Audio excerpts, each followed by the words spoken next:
Check one, check. What is going on?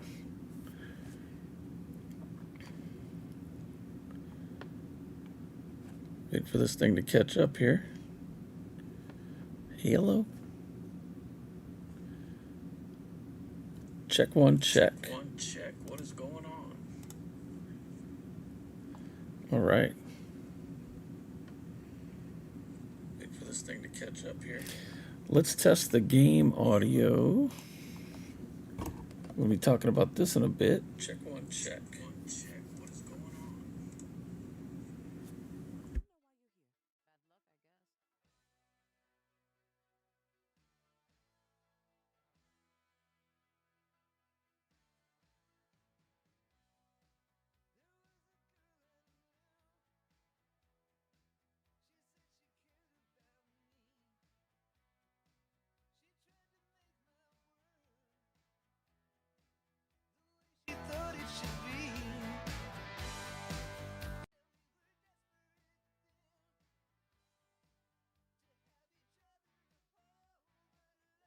Nothing.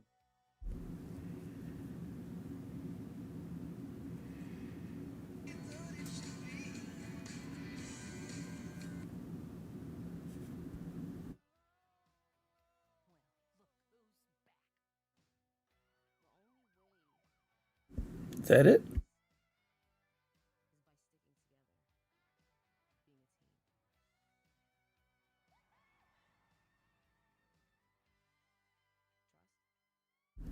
We losing it?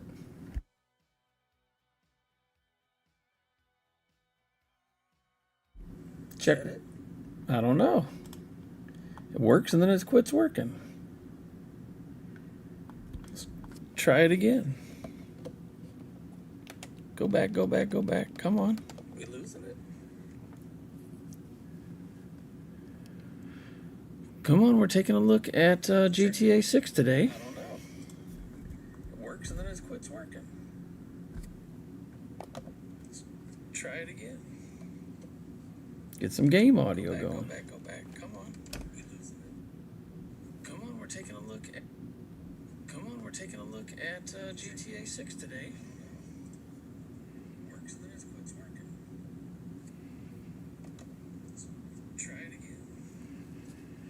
Get some game audio going. Go back, go back. Come on. Come on, we're taking a look at. Come on, we're taking a look at GTA 6 today.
Okay.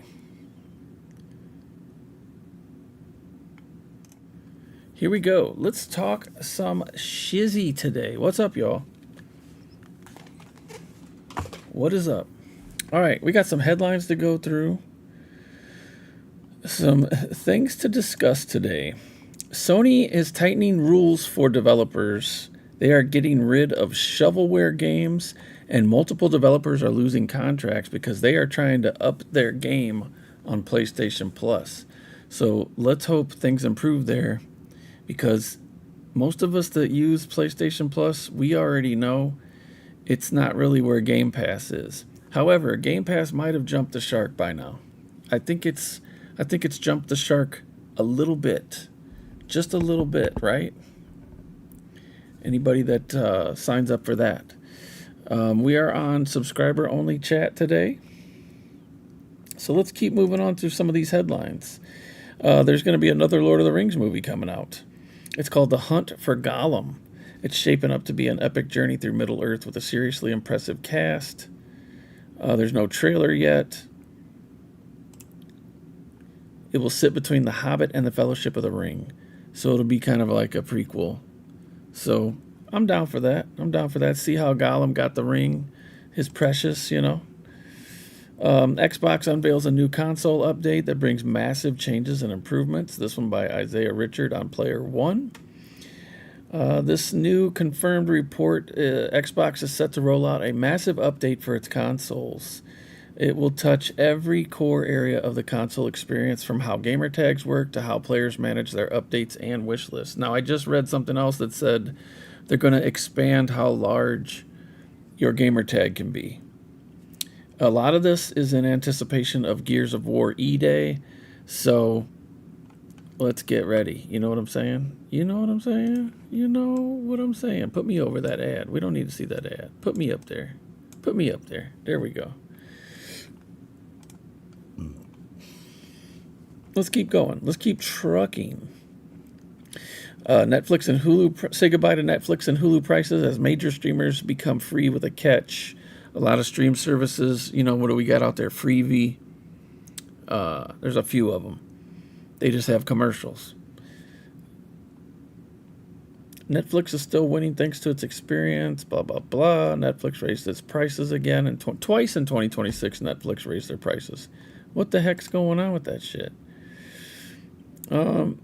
Hulu's changed its versions. It has an ad version that's $11.99 and $18.99 without. I have Hulu TV, but I guess they're absorbing that into Disney Plus, so that experience is gonna change. There's a T-Mobile plan where you can get everything for free and add Apple TV for an extra $3. So they're tying it in with like subscription deals with like your phones and stuff like that, Mobile carriers are getting their fingers in everything. A lot of branding stuff is going to tie in. So it looks like through your cell phone plans, I know like I have Walmart Plus. Walmart Plus has Paramount Plus. So a lot of places that you get subscriptions are going to be cutting deals. So just, keep your eye out for those deals, especially around Black Friday. You know what I'm saying? You know what I'm saying. Let me add this. A little touch of light to the production. Disney agrees to a $50 million settlement in How to Claim Yours. I'm just going through this. I'm just discovering this too. I don't know what this is about. YouTube and DirecTV stream subscribers may be eligible for payment from an antitrust class action lawsuit.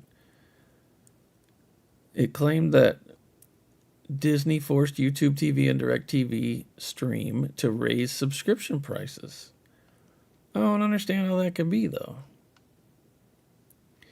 This comes at an interesting time as YouTube TV and Disney had a seemingly bitter contract negotiation in late 2025 that briefly saw multiple Disney-owned channels, including ABC and ESPN, disappear from the service. Well, let's back up for a minute.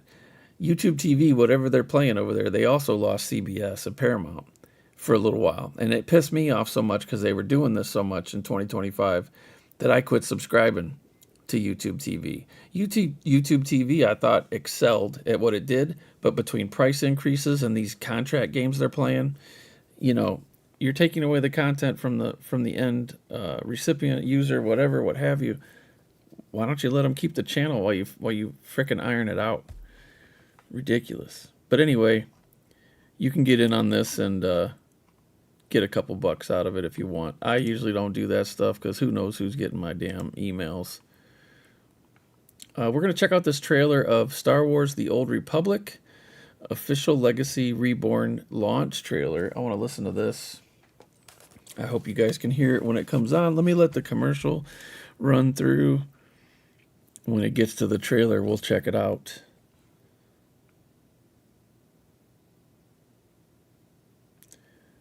I'm interested in this because I still have this game disc, but you can play it online, so let's check it out. Not only did you disobey a direct order, but come to find out, you ran off to meet with Darth Jadis? What were you thinking? To stand against Jadis, you're going to need my help. And you'll need them too. If we're going to succeed, we will all have a part to play.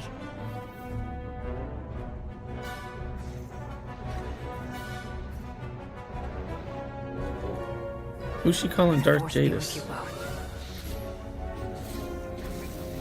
I can tell you the graphics look a lot cleaner than they ever Mandalorians did. need all the support they can get. This is a turning there we point go. for the galaxy, for all of us. Hedda, I'm coming for you.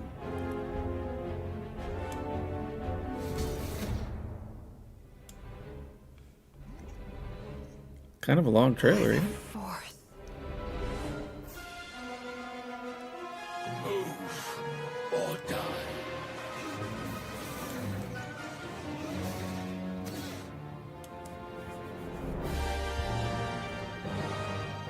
I will make way for a new galactic order.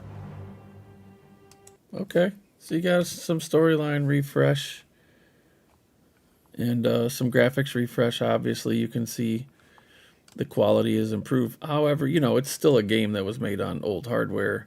It's still got a look to it that's kind of dated, kind of aged, what have you. Okay, so you got some stuff. But it is great music, great gameplay, worth checking out. Like I said, you can go online and find this for free and play it for free, and there are servers and you can multiplayer it. This version, however, I'm not sure if it'll be for sale. I don't know how they're going to do it.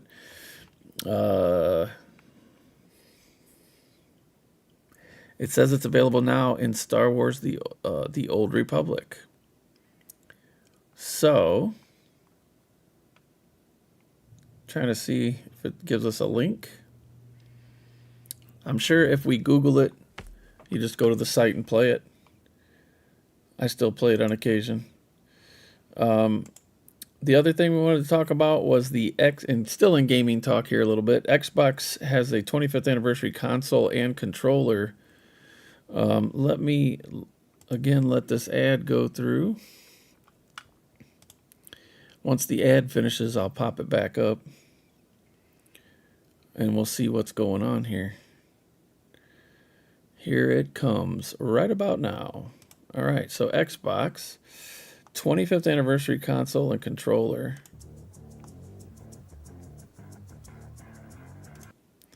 They're playing some music I don't have license to. We don't need copyright issues. So let's just check it out. What are they doing here? What are they doing? Let's go. Let's check it out. It'd be cool to have that old school Xbox, but with new features. You know what I mean? Like this, the insides of, yeah, just right there. To have the insides of the Series X, but in the old school case. So it's like kind of see-through. I can't imagine how much this thing costs, because we're going to get to that in a minute too. So it's the new style controller, just with the see-through coverings and stuff. Okay, all right, it's cool, it's cool. Fanboys will rock out with that. But here's what I wanted to get to. Xbox has hiked their prices. So this is a tough one to swallow, because I'm thinking back to the time when I got my system, and I don't think I paid $500, $499 for the regular system. I think it's 1 terabyte, but it says here, this is from Jason Sue from Full Cleared. Xbox is raising console prices again, this time worldwide. The increases will take effect on August 1st, 2026. This is the third hardware price hike since May of 25. Following last October's US bump, it's a steeper one. Xbox is adding $100 to 512 gigabyte models and $150 to 1 terabyte models in the US, and they're discontinuing the 2 terabyte model entirely. So they're completely getting rid of the 2 terabyte model. They listed the increases rather than the new sticker prices. So here's where each US model lands once you fold them into the current pricing. The Series S 512, which is usually $399, is now $499. The Series S 1 terabyte, which is $449, will now be $599. The Series X Digital, which is $599, will now be $749. And the Series X, that does take a disc, will go from $649 to $799.99. Nothing new as far as like a Pro Plus, none of that. Just taking away a terabyte and jacking the price on you. Right now, you can get the 2 terabyte for $799 anyway, but they're going to make it 1 terabyte for the $799. This is crazy, and in comparison, Nintendo has raised the Switch 2 to $499. That seems a little steep, but I still think gamers and fans alike will get that for that price. I think a lot of us thought this was going to happen a lot longer ago than it has. Like with the PlayStation 3 came out, and it was like $500. People were like, "I'm not paying $500 for this." And then by the time they brought the price down, the Xbox 360 was on the scene, and then we got the PS4. And then the battles began really in earnest there. And I think PlayStation just blew it away. It was really good timing for them. Nintendo had calmed things down with the Wii and the Wii U and things like that. Then the Switch came out, and Xbox has just been left in the dust. But doing this price increase is really insane. I do have a Xbox Series X. With Game Pass, I played it a lot. I played it really often. When they raised the prices, I canceled. I didn't play it as often. And now I'm kind of wanting to go back out of curiosity and check it out, but I also like doing stuff on PC. So it's an interesting world right now for Microsoft because you kind of alienate your console base when you're changing this subscription model so much, and you're making it available to the PC gamers as well as the consolers for the same tier or whatever. Like there was no separation. So I get it from a pricing standpoint, but also like they alienated a lot of gamers doing weird shit, and then taking away the exclusivity to give stuff over to PlayStation. Maybe not the best move, but I still think crossplay is something that we could enjoy for online, or even if somebody would do a co-op, even that would be cool because you're still going to buy the game for your system. Moving on. Rumor from levelup.com, Daniel Laguna says that PlayStation 6 is coming sooner than expected. An insider says no delay and tells players to start saving. Now, before I read this, because I haven't read this yet, I'm doing this with you guys right here live. My prediction is the PlayStation 6 will be $1,000, $999 off the rip, because that Pro is already $800. However, there could be an edition that gives you the VR with it, possibly. But I don't see a future in VR as much as a console with solid games. This has been one of the worst runs of console games I've seen in years. The last few years have just not been great. Doom was really good. There's some other games that had issues and hiccups and needed updates and all this stuff. Nothing came out of the gates really ripping. Everything needed updates. It's been, I don't know. It's been wild. It says, due to the ongoing memory crisis and the industry's persistent volatility, have made it abundantly clear that the current climate is far from ideal for launching new hardware.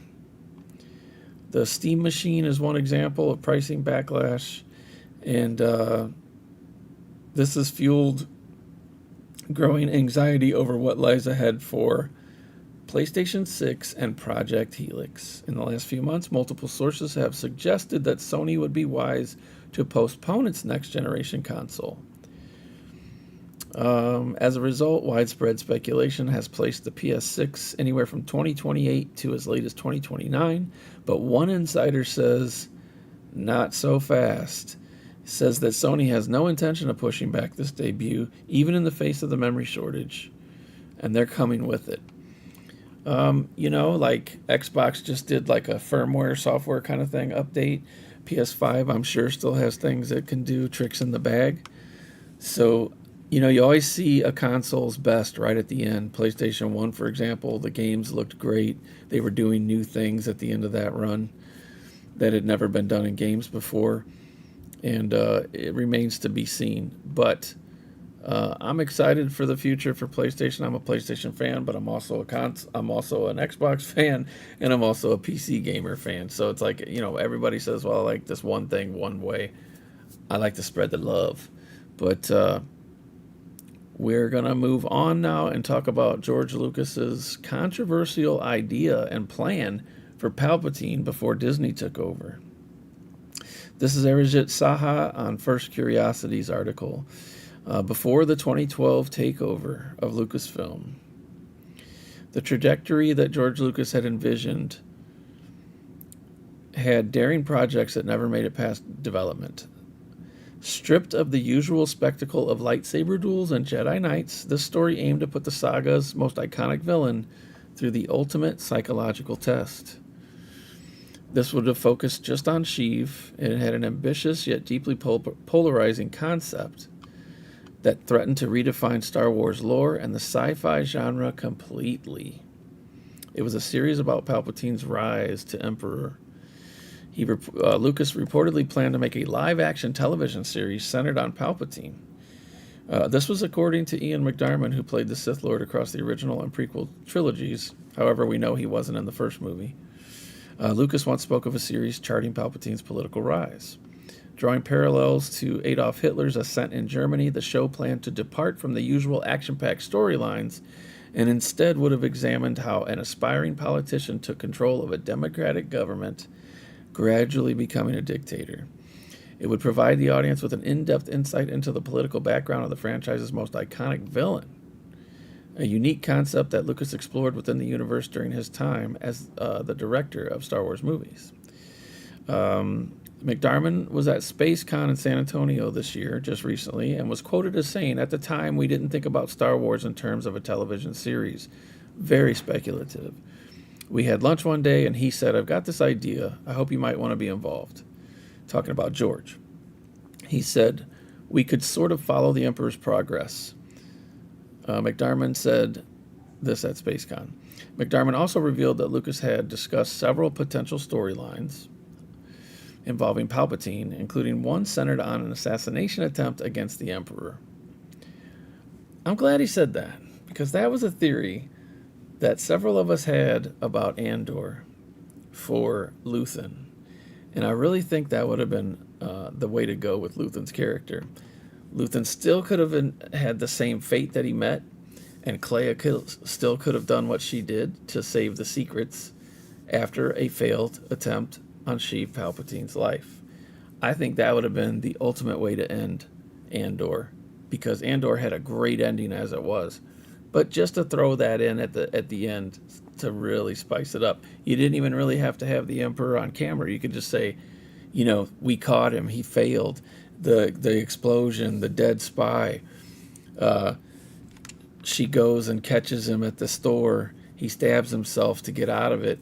Clea to the rescue to protect the secrets before they could torture him with Sith alchemy or whatever, It would have been great. It would have been great. So it says here that it would have gone on to show how the villain survived all the challenges that stood between him and a dictatorship. But the acquisition derailed this vision. So McDarman went on to say that George said, maybe you could even direct one of the episodes. And he says, but sadly it did not come to pass. Disney moved on to work on a new trilogy of films and several streaming projects, as we know.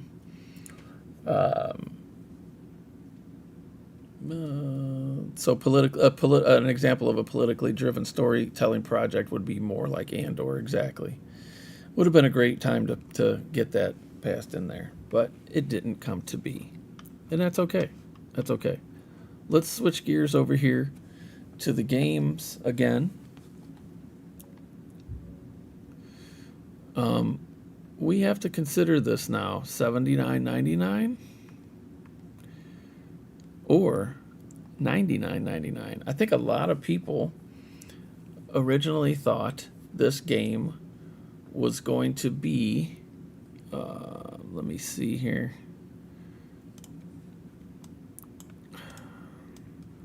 A lot of people thought that this game was going to be $100. A lot of people thought it was going to be $150. So, what are we going to do?